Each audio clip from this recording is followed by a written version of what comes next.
Hey, I'm Leah Johnson, the author of You Should See Me in a Crown, and I traveled back in time to 2012 to show you my high school bookshelves. This is IGTV Shelves. Come on in. So, we're going to talk about my Sarah Dessen titles, which, as you can see, I have a pretty big chunk of them here. My favorite Sarah Dessen book is called This Lullaby, and I don't have it here because it's at my apartment in New York, but this is my second favorite title. It's called Just Listen. I got this book when I was in elementary school, and I was probably too young to be reading it. I'm not going to sit here and lie to you, but Sarah Dessen's stories have always been an example for me of what an ideal love story can be, and she's one of the reasons why I write romance now. So this is Just Listen. And if you haven't read it yet, spoiler alert, it's fantastic. Go read it quickly.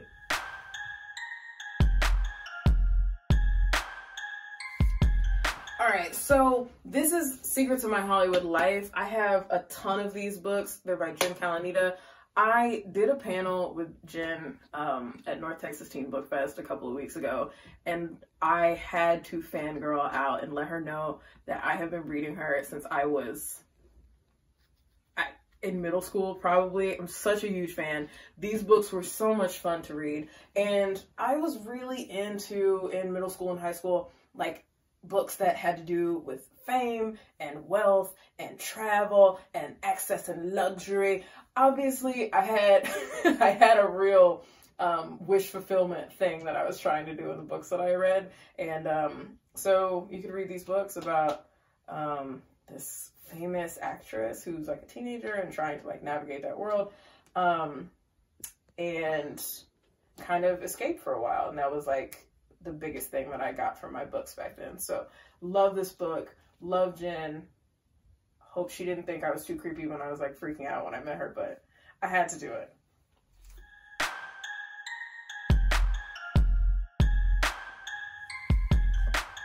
So Suzanne Collins, my queen. Obviously, I keep all these next to each other because this was a moment in time. This is a real time capsule of like what YA looked like at a certain moment. Hunger Games was the first fandom I ever really considered myself a part of. This is what made me start writing fan fiction, and it's probably why I stay up until 4 a.m. on AO3 even today. So Suzanne, we salute you. All hail Queen Collins.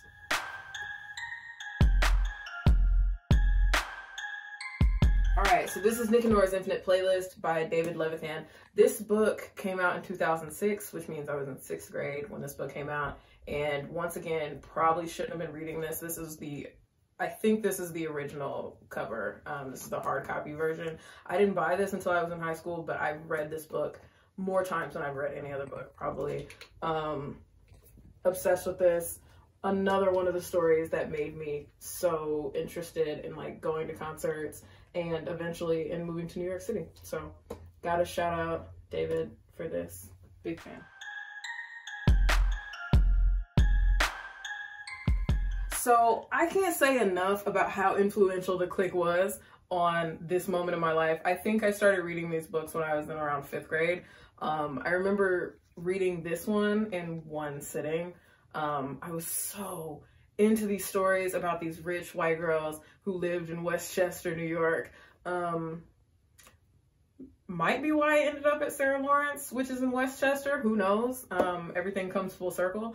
But I read all these books, and I also read, so this is the real series is The Clique. I also read Alphas, which was the spinoff series. I read the prequel, Charmed and Dangerous. I also read the summer series. If y'all read The Clique, you know what I'm talking about. This came along a little later, but all the girls in The Clique like got their own book for like what they did over summer vacation one year. I was obsessed. Like, Lissy had what the other girls wanted. She paved the way for a lot of these girls, and you know, for that we'll always be grateful. Action. So this was a Christmas gift for me one year from my best friend, Khadijah. She painted this with quotes from Catching Fire, and obviously in the Team PETA, Team Gale battle, I am wholly Team PETA. I don't understand Team Gale. I don't get where their heads are at. But she made this for me, and it's been on my bookshelf ever since. It's one of my favorite gifts ever.